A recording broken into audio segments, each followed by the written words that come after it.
Good morning students. उम्मीद करती हूँ कि आप सभी अच्छे होंगे और अपने अपने घरों में सुरक्षित होंगे। लास्ट टाइम मैं आपको भाषा और व्याकरण के बारे में जानकारी दी थी। उन्हीं से रिलेटेड मैं कुछ प्रश्न के बारे में आपसे बात करना चाहती हूँ। सबसे पहले भाषा की परिभाषा लिखिए। यह कितने प्रकार की होती है? यह आपके पेज नंबर 10 में यह क्वेश्चन है। जरा आप देखिए, ध्यान से देखिए। भाषा की परिभाषा लिखिए, यह कितने प्रकार की होती है। तो इसका आंसर आपको फर्स्ट पेज पर ही मिल जाएगा। जिन साधनों के द्वारा मनुष्य अपने मन के भाव और विचारों का एक दूसरे से आदान प्रदान करता है, उसे भाषा कहते हैं। ये हो गई आपकी भाषा की परिभाषा। और इसी में एक और क्वेश्चन है, यह कितने प्रकार की होती है? तो यह मुख्यतः 2 प्रकार की होती है। पहला नंबर मौखिक भाषा और दूसरा नंबर लिखित भाषा। यह आपका क्वेश्चन है। इस तरह से आपके क्वेश्चन आंसर इन्हीं बुक में मिल जाएंगे। साथ में एक्सरसाइज का क्वेश्चन नंबर 2 पर आइए। सही कथन के आगे सही का और गलत कथन के आगे गलत का चिन्ह लगाइए। तो क, दूरदर्शन और रेडियो पर समाचार वाचन मौखिक भाषा के उदाहरण हैं। आप सही या फिर सही शब्द लिखिए, उसके आगे सही शब्द लिख दीजिए, या आप चाहें तो आप ऐसे भी निशान चिन्ह लगा सकते हैं। दूसरा ख, भाषा 2 प्रकार की होती है। यह क है, ख। यह भी सही है, आपको पता ही है भाषा 2 प्रकार की होती है, मौखिक भाषा, लिखित भाषा। तीसरा ग, लिखने के ढंग को भाषा कहते हैं। लिखने के ढंग को लिखित भाषा कहते हैं, भाषा नहीं कहते हैं। लिखने के ढंग को लिखित भाषा कहते हैं, इसलिए यह गलत है। तो आप ग में गलत शब्द भरेंगे, घ। हिंदी और संस्कृत भाषाएं देवनागरी लिपि में लिखी जाती है। मैं आपको पिछले क्लास में देवलिपि से अवगत कराई थी, आपको जानकारी दी थी कि देवनागरी लिपि 6 भाषा में लिखी जाती है। हिंदी और संस्कृत है, उन हिंदी और संस्कृत देवनागरी लिपि में ही लिखी जाती है, तो यह भी सही है। अंग, एक ही क्षेत्र में अनेक बोलियां बोली जाती है। अपने अपने क्षेत्र में लोग अपनी अपनी भाषाओं का इस्तेमाल करते हैं, बोलते हैं, तो यह भी सही है। तो क जो है वह सही है, ख सही, ग गलत, घ सही, अंग सही। मुझे उम्मीद है आप इसे अपनी पुस्तक में भर लिए होंगे। क्वेश्चन नंबर 3 पर आते हैं। रिक्त स्थानों की पूर्ति कीजिए। ये आपका हो गया होगा मेरे ख्याल से। तो फिर तीसरे क्वेश्चन पर चलते हैं। रिक्त स्थानों की पूर्ति कीजिए।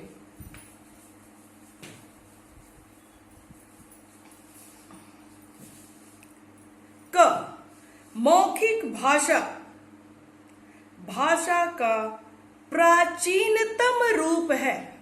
प्राचीनतम, आपके वहां आपके पुस्तक में साइड में ब्रैकेट में 2 शब्द लिखा होगा, ऑब्लिक करके 2 शब्द लिखा होगा, उसमें एक शब्द प्राचीनतम, यही भरी जाएगी। तो क, प्राचीनतम।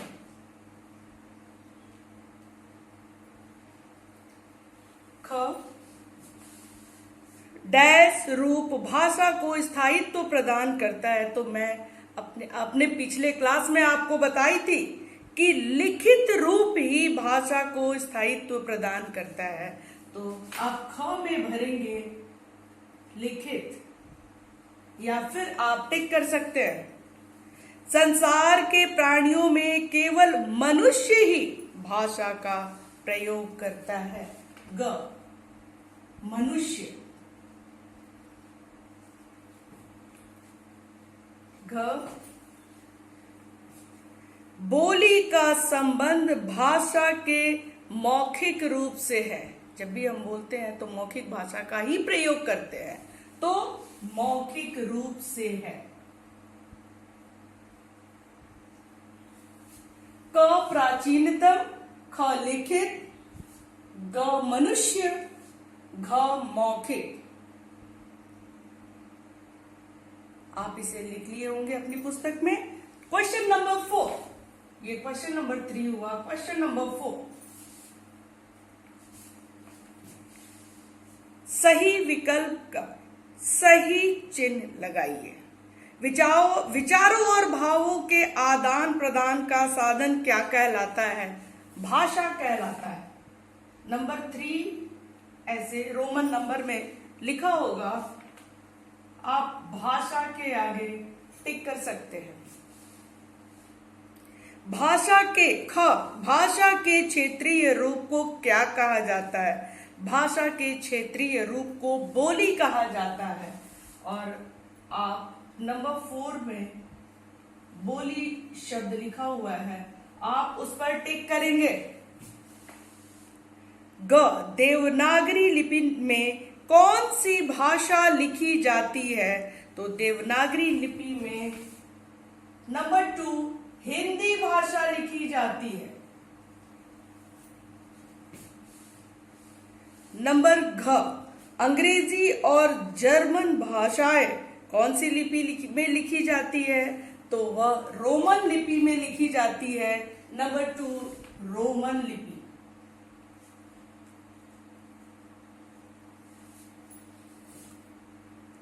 क, भाषा। ख, बोली। ग, हिंदी। घ, रोमन। आप इसे पुस्तक में भर लिए होंगे। अब हम चलते हैं चैप्टर नंबर 2, वर्ण विचार।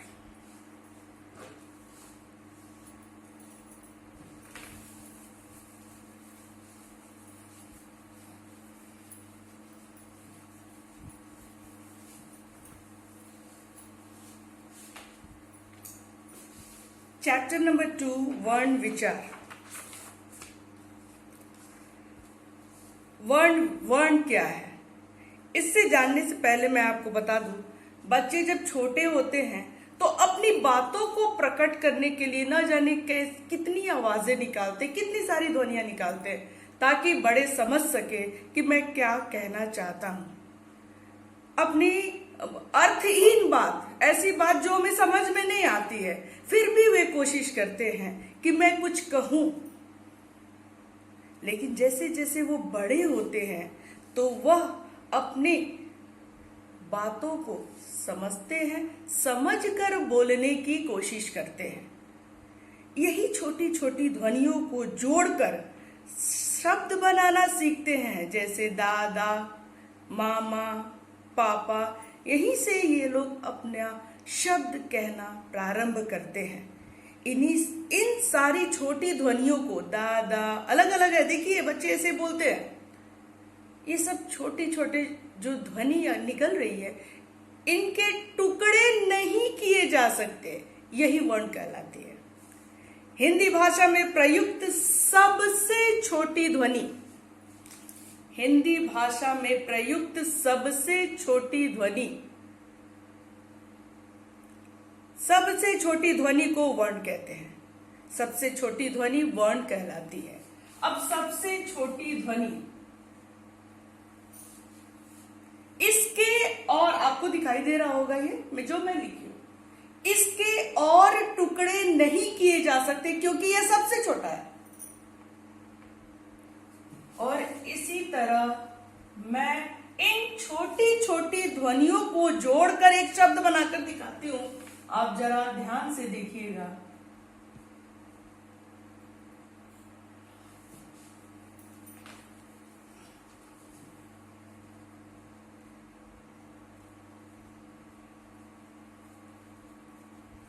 देखिए एक शब्द बना, क ल म, क्या बन गया? कलम।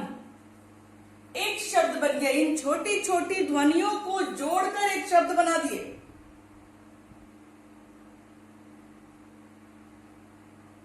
इन सारी छोटी ध्वनियों के टुकड़े नहीं हो सकते, यह वर्ण कहलाते हैं। हिंदी भाषा में प्रयुक्त सबसे छोटी ध्वनि वर्ण कहलाती है। अब आते हैं वर्णमाला की तरफ। वर्णमाला कहता है वर्णों के व्यवस्थित समूह को वर्ण कहते हैं। वर्णों को, यही वर्ण, ये देखिए सभी व्यवस्थित है, क्रम के अनुसार रखे गए। इनको अगर मैं इधर उधर कर दूं तो शब्द नहीं बनेंगे। यह एक माला की तरह तैयार है, तभी जाकर एक शब्द बने हैं। वर्णों के व्यवस्थित समूह को वर्णमाला कहते हैं। सभी अपनी अपनी जगह पर, हर वर्ण अपनी जगह पर होते हैं, तभी जाकर शब्द बनते, एक माला के रूप में तैयार होते हैं और वह एक शब्द बनाते हैं। वर्णमाला कहते हैं। हिंदी की वर्णमाला में कुल 52 वर्ण होते हैं, 52 वर्ण होते हैं। आप 5th क्लास तक पढ़े होंगे। स्वर व्यंजन मिलाकर स्वर में जितने भी वर्ण हैं और व्यंजन में भी, यहां तक कि आप अपनी पुस्तक में देख रहे होंगे 2 नए शब्द ढ और ढ, इन्हें भी जोड़ा गया और जोड़कर टोटल, कुल मतलब टोटल 52 यानी कि 52 वर्ण होते हैं। यह इस लाइन को, हिंदी की वर्णमाला में कुल 52 वर्ण होते हैं, इसे आप अंडरलाइन कर लीजिए, यह एग्जाम में जरूर आता है। वर्ण के कितने भेद होते हैं? वर्ण के मुख्यतः 2 भेद होते हैं, स्वर व्यंजन। यह आप बचपन से पढ़ते चले आ रहे हैं।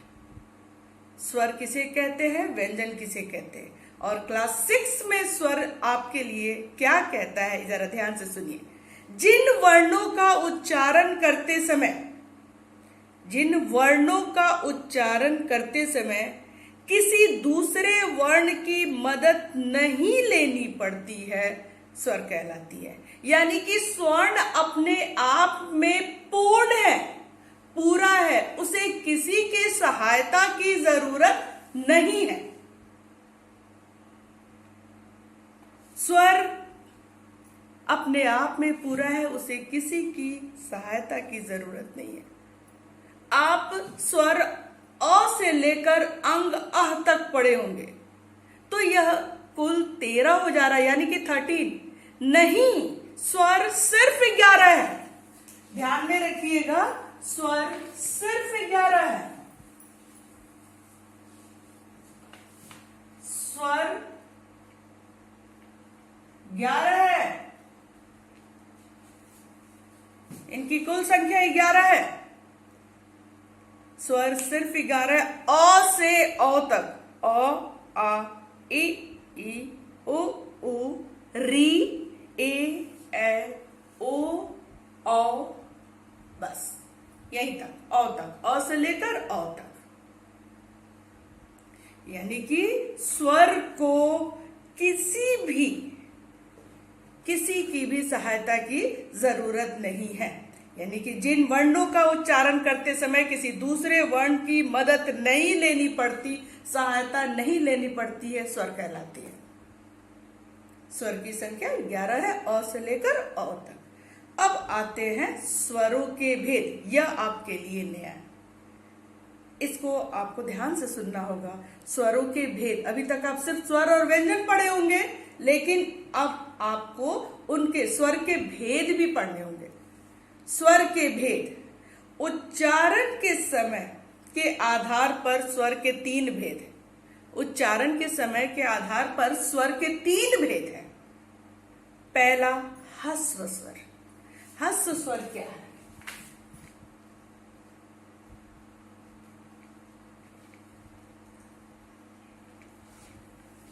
ह्रस्व स्वर, ये आपको अपनी पुस्तक में क ऐसे लिखी होगी और ह्रस्व स्वर लिखा होगा, आपको दिखाई दे रहे होंगे। ध्यान से देखिएगा। ह्रस्व स्वर के बारे में मैं बताने जा रही हूं। जिन स्वरों के उच्चारण में बहुत कम समय लगता है, यानी कि जल्दी बोल सकते हैं, बहुत कम समय लगता है, उन्हें ह्रस्व स्वर कहते हैं। जिन स्वरों को बोलते समय कम समय लगे, ह्रस्व स्वर कहलाता है। जैसे अ, इ, ओ, री, यानी कि ह्रस्व स्वर की संख्या कितनी है? 4। ह्रस्व स्वर 4 है। अ, इ, ओ, री। अ, इ, ओ, री दिखाई दिया आपको? ह्रस्व स्वर 4 है और इन्हें जब भी हम बोलेंगे इसमें बहुत ही कम समय लगता है। ख, दीर्घ स्वर।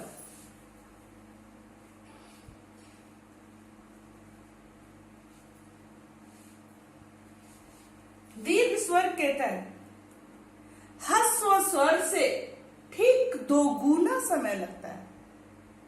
दीर्घ स्वर का उच्चारण करते समय ह्रस्व स्वर से ठीक 2 गुना समय लगता है, यानी कि डबल, ज्यादा। और यह 7 है, यह संख्या में 7 है। आ, ई, देखिए, आ, ई, उ, ए, ओ, औ। 1 2 3 4 5 6 7 7 है। दीर्घ स्वर का उच्चारण करते समय ह्रस्व स्वर से ज्यादा समय लगता है, 2 गुना समय लगता है। अनार, इमली, कितना टाइम लगा इसे बोलने में, लेकिन जैसे यहां आ आते हैं, आ के लिए शब्द लेते हैं तो माता, याद करिएगा, आ के लिए जो शब्द लेते हैं, माता, बगीचा, वीर, देखिए ये सब दीर्घ स्वर के उदाहरण है। इतना टाइम लगता है, ठीक 2 गुना। अब आया ग, प्लुत स्वर। प्लुत स्वर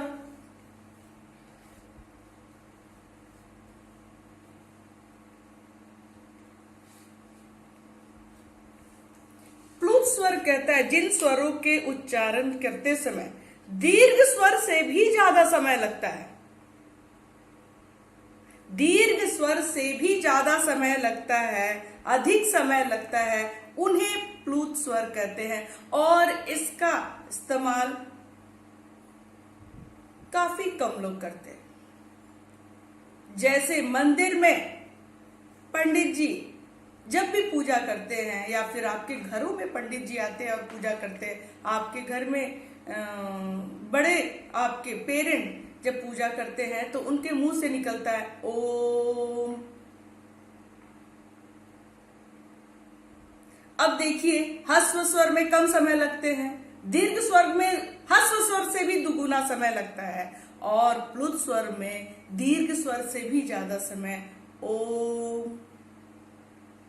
इतना ही नहीं, गांव में भाइयों को कहते हैं भैया। आपकी पुस्तक में नहीं है, फिर भी मैं आपको बता रही हूं कि ये प्लुत स्वर के उदाहरण है। भैया, ओम,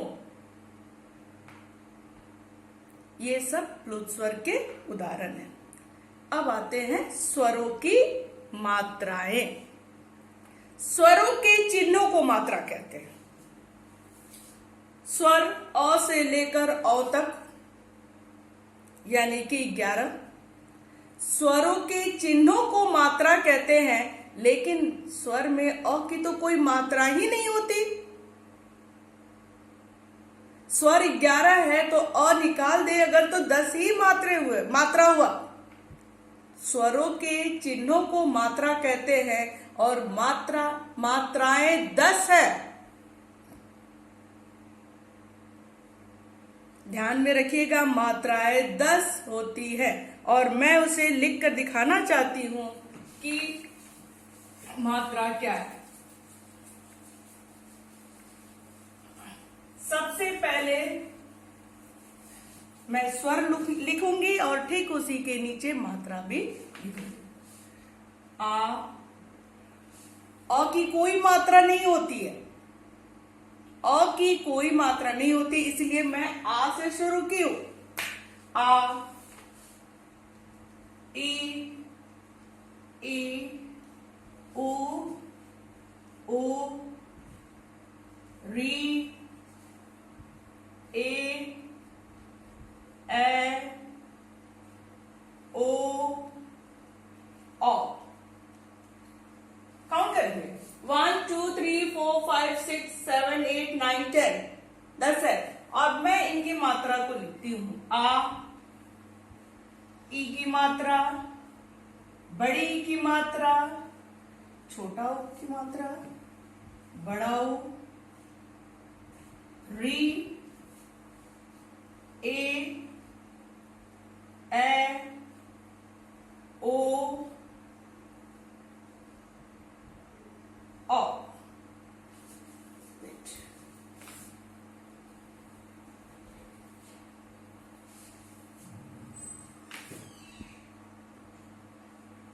ये देखिए मात्रा 1 2 3 4 5 6 7 8 9 10, ये 10 मात्राएं हैं। ये स्वरों की मात्रा है। स्वरों की मात्राएं 10 होती है। आप इसे लिख सकते हैं। ये आपके पुस्तक में नहीं दी गई है, आप इसे आप लिख लीजिए। वही पुस्तक में स्वरों की मात्राएं के पास बहुत ज्यादा वहां पर प्लेस है, आप लिख सकते हैं। स्वरों के बदले हुए स्वरूप को मात्रा कहते हैं, या फिर आप ऐसे लिख सकते हो, स्वरों के चिन्हों को मात्रा कहा जाता है। चिन्ह को, ये है उनके चिन्ह, ये है उनके चिन्ह। आपको दिखाई दे रहा होगा, मैं बोर्ड पे लिखी हूं, ये है उनके चिन्ह। इस तरह से स्वर की मात्राएं 10 होती हैं। यहां तक आप समझ गए होंगे। आगे मैं पढ़ाना चाहती हूं अयोगवा। अयोगवा क्या है? अब आप स्वर जो अ से अ तक पढ़े, उसके बाद 2 और बच गया, अंग अ।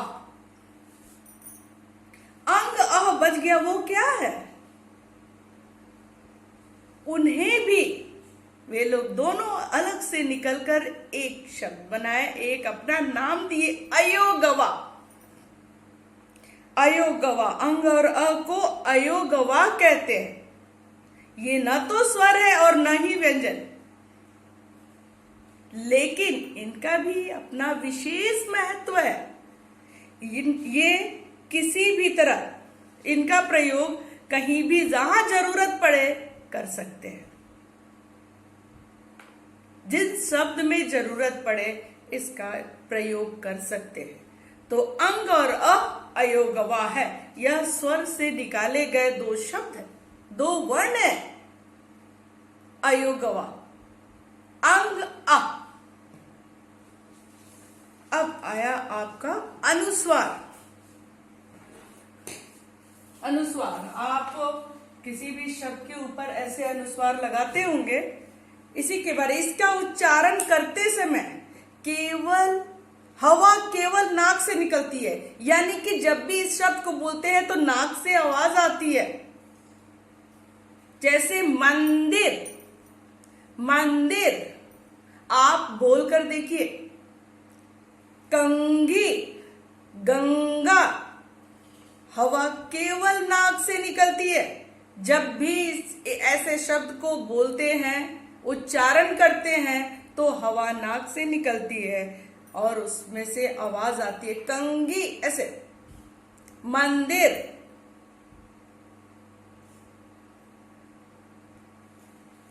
समझ में आई? अब आता है अनुनासिक। अनुनासिक यानी कि आप चंद्र बिंदु लगाते हैं, चंद्र बिंदु लगाते हैं, यह है अनुनासिक। और इसे बोलते समय नाक और मुंह दोनों का प्रयोग किया जाता है। इसे बोलते समय नाक और मुंह दोनों का प्रयोग किया जाता है। और इसे कैसे बोला जाता है? जैसे दांत, आंख। आप अपने घर में बोलकर देखिए कि क्या इस तरह से आवाज आ रही है? दांत, आंख, हंसना, मुंह, ऊंट।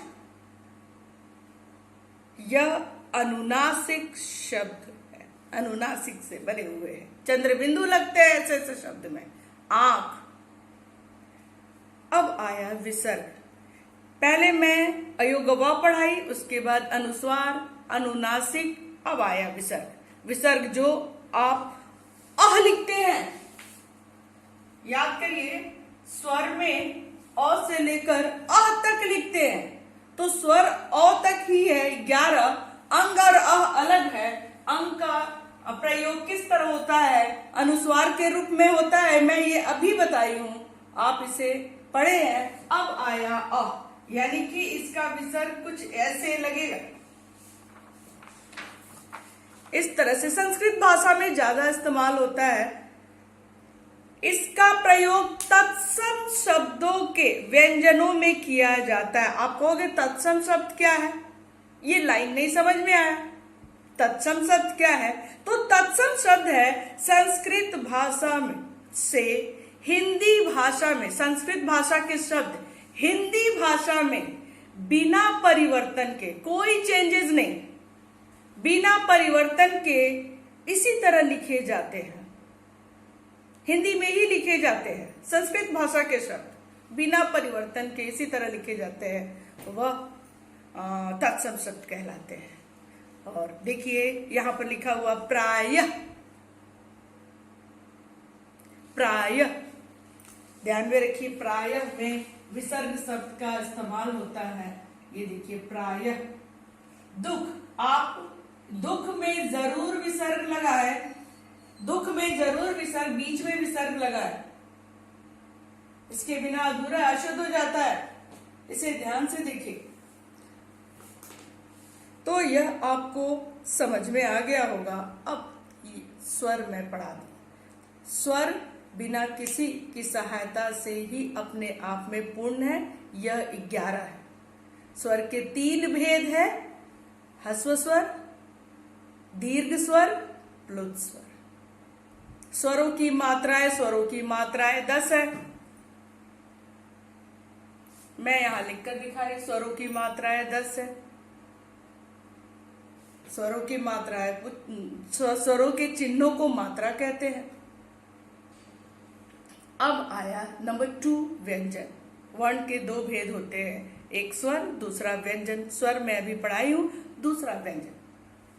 व्यंजन कहता है जिन वर्णों के पूर्ण उच्चारण के लिए, जिन वर्णों के पूर्ण उच्चारण के लिए स्वर की सहायता ली जाती है, जिन वर्णों के पूर्ण उच्चारण के लिए स्वरों की सहायता ली जाती है, उसे व्यंजन कहते हैं।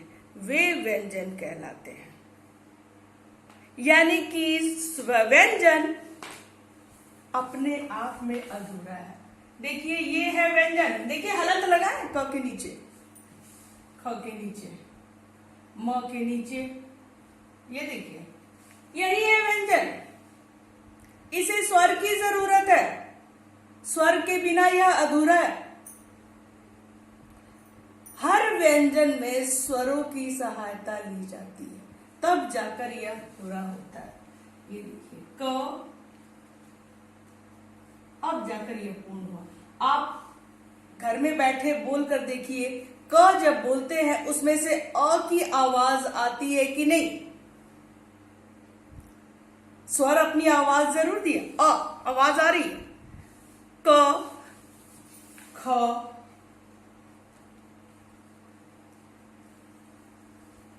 म, आवाज आपको सुनाई देगी। सब में स्वर की आवाज सुनाई देगी, यानी कि व्यंजन अपने आप खड़ा हो ही नहीं सकता। व्यंजन अपने आप में पूर्ण नहीं है, उसे स्वर की सहायता की जरूरत है, और स्वर की सहायता से जैसे ही पूरा होता है व्यंजन कहलाता है। आपको समझ में आ गया होगा। अब आइए व्यंजन के भेद।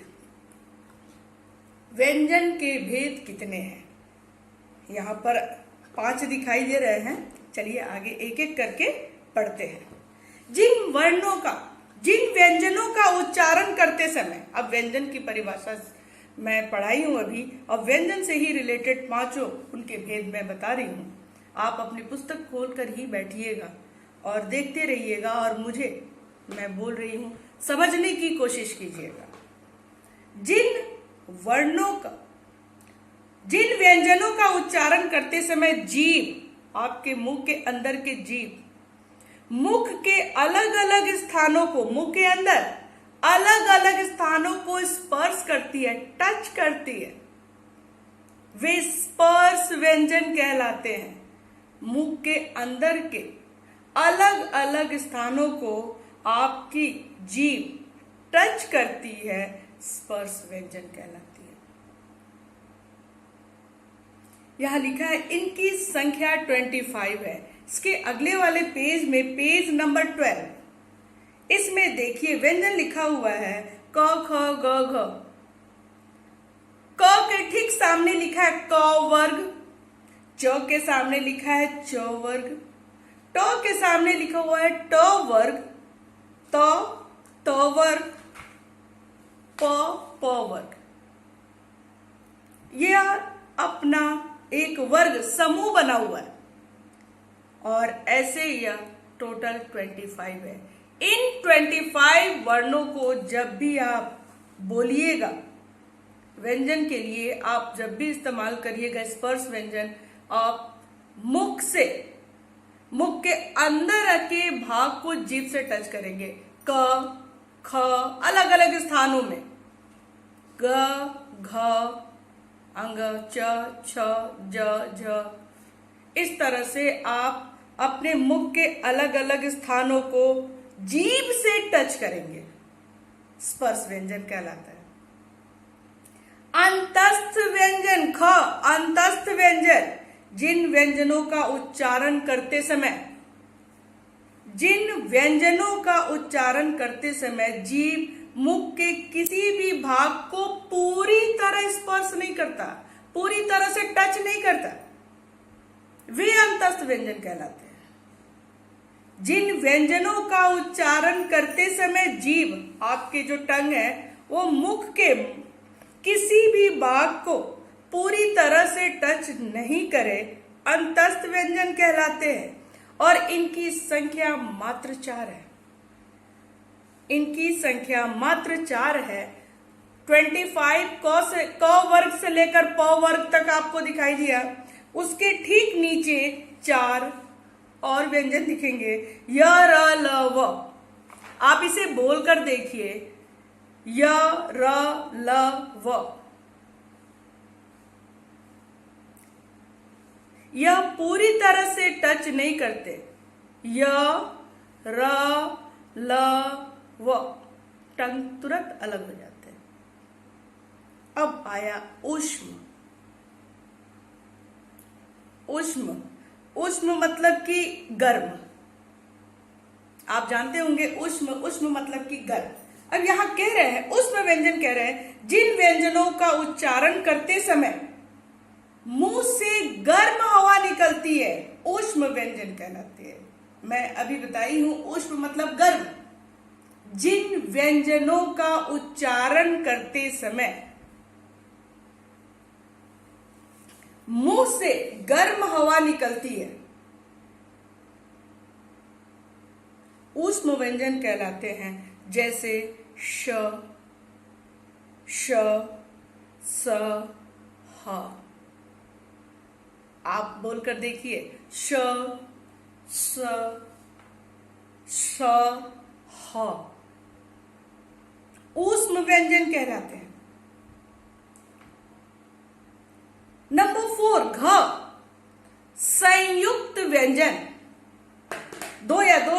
व्यंजनों के योग से, योग मतलब जोड़, दो या दो से अधिक व्यंजनों के योग से बने व्यंजनों को संयुक्त व्यंजन कहते हैं। संयुक्त मतलब जोड़ना। और इनकी संख्या 4 है। यह एग्जाम में जरूर होता है। इस क्वेश्चन को यहां पर अंडरलाइन करिए। ये भी संख्या में 4 होते हैं, यानी कि संयुक्त व्यंजन 4 है। संयुक्त व्यंजन 4 है। मैं लिखती हूं छ त्र ज्ञ श्र, छ त्र ज्ञ श्र। अब ये कैसे संयुक्त व्यंजन है? संयुक्त मतलब दो व्यंजन, संयुक्त व्यंजन मतलब कि दो व्यंजनों का जोड़। यहां स्वर नहीं सुनाई देगा आपको। संयुक्त व्यंजन मतलब दो व्यंजनों का जोड़। ध्यान में रहिएगा, दो व्यंजनों का जोड़। यह कह रहे हैं छ।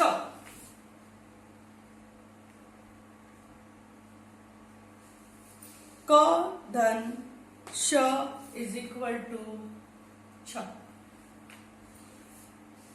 ये देखिए, यह भी व्यंजन, यह भी व्यंजन। इन दोनों व्यंजनों के जोड़ से यह छ बने हैं। ये 4, इन्हें स्वर की सहायता की जरूरत नहीं। त्र, दोनों व्यंजन है। क ख ग घ में ये सारे वर्ण आते हैं। ज्ञ,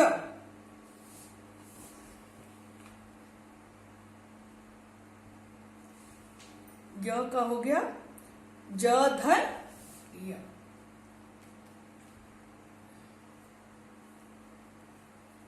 श, ध्यान से देखिएगा, आपको दिखाई देगा ये सब व्यंजन है। और इन व्यंजनों के जोड़ से ही ये 4 शब्द बनते हैं। यानी कि संयुक्त व्यंजन की संख्या 4 है। अब आया लास्ट अंग, 9 विकसित वर्ण। 9 विकसित वर्ण यानी कि कहे ऐसे, आप शुरू से इन्हें जानते हैं, लेकिन अब इनका उपयोग ज्यादा हो रहा है, इस पर ध्यान दिया जा रहा है। इसीलिए 9 मिस नया, विकसित बड़ा, इसका विकास हो रहा है। तो इसमें 9 विकसित वर्ण ढ और ढ है। ढ और ढ है हिंदी की 9 विकसित ध्वनियां। इसे उच्छिष्ट व्यंजन भी कहते हैं। इससे कोई भी शब्द शुरू नहीं हो सकता। 9 विकसित वर्ण, ये देखिए यहां मैं लिख रही हूं, ये ही दोनों 9 विकसित वर्ण। आप इससे परिचित है, आप इन दोनों वर्णों से परिचित है। इससे कोई भी शब्द शुरू नहीं हो सकता।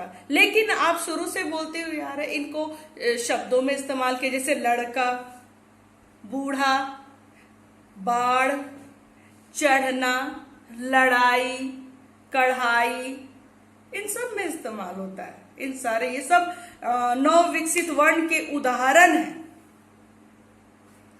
ठीक है। अब आया ये व्यंजन के 5 भेद हैं।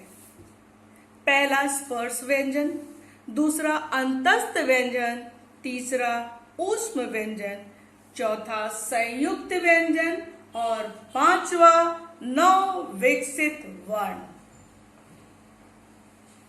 स्वर के 3 भेद है, व्यंजन के 5 भेद है। स्वर के 3 भेद है और व्यंजन के 5 भेद है। अब इन सब स्वर और व्यंजन से हटकर आगत वर्ण में पढ़ाने जा रही हूं। आगत, आगत शब्द क्या है आप सोचोगे? बाहर से आए हुए शब्द, बाहर से आए हुए शब्द जो हमारे हिंदी भाषा में अपने आप घुल मिल गए हैं और इन शब्दों का इस्तेमाल हम लोग अपने वाक्य में आराम से करते हैं। बाहर से आए मतलब कि हमारे देश पर आपको याद होगा मुगलों का राज्य था, अंग्रेजों का राज्य था, तो उस समय में कुछ कुछ ऐसे शब्द रह गए जो हमारे हिंदी में आराम से इस्तेमाल करते हैं, हिंदी भाषा में आराम से इस्तेमाल करते हैं। आगत शब्द कहलाता है। विदेशी भाषाओं से हिंदी भाषा में आए वर्णों को आगत वर्ण करते हैं। बाहर से आए विदेशी, बाहर से आए वर्णों को आगत वर्ण करते हैं। ऐसे बहुत सारे वर्ण हैं, 3 दिखा रहे हैं, लेकिन शब्द बहुत सारे हैं जिसे आप इस्तेमाल करते हो। अब ये देखिए, ज के नीचे बिंदी, ह के नीचे बिंदी, और फिर आ शब्द, आ ये मात्रा के साथ भी आता है, स्वर के साथ भी है।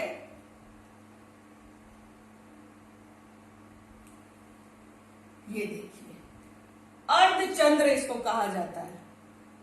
इस पर अगर हम बिंदी लगा दे तो अर्धचंद्र बिंदी हो जाएगा, अनुनासिक हो जाएगा। ध्यान में रखिएगा, अगर इसके ऊपर बिंदी लगाए तो ये हिंदी शब्द बन जाएंगे।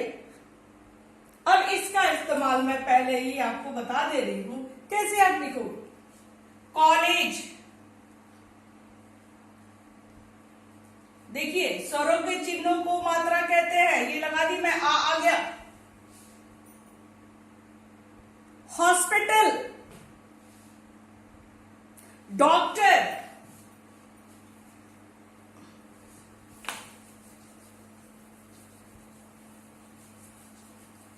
ये सब विदेशी भाषा है। डॉक्टर, आप पत्र लिखते हो कॉलोनी, कॉलोनी बोलते हो, रॉन्ग है, गलत है, अशुद्ध है। हमेशा कॉलोनी बोलिए, ये ध्यान में रखिए। जब भी आप पत्र लिखते हैं तो कॉलोनी लिखते हैं और बोलते भी है। आप कॉलोनी ना बोलिए, कॉलोनी बोला जाता है। और देखिए इसे किस तरह से लिखा जाता है।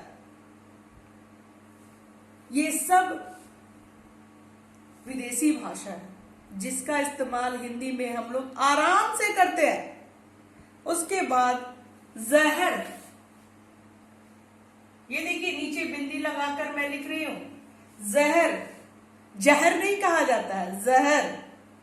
नजर,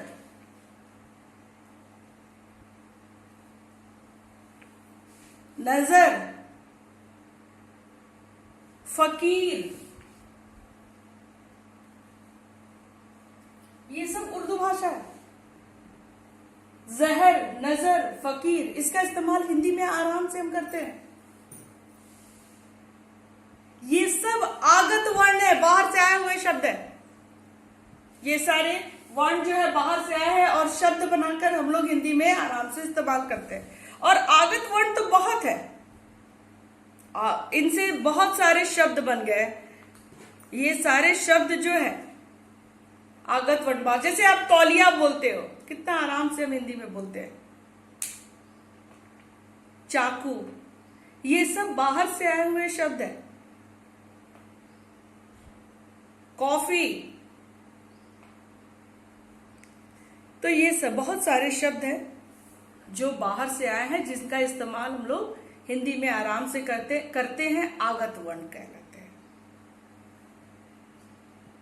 अब आया र के विभिन्न रूप।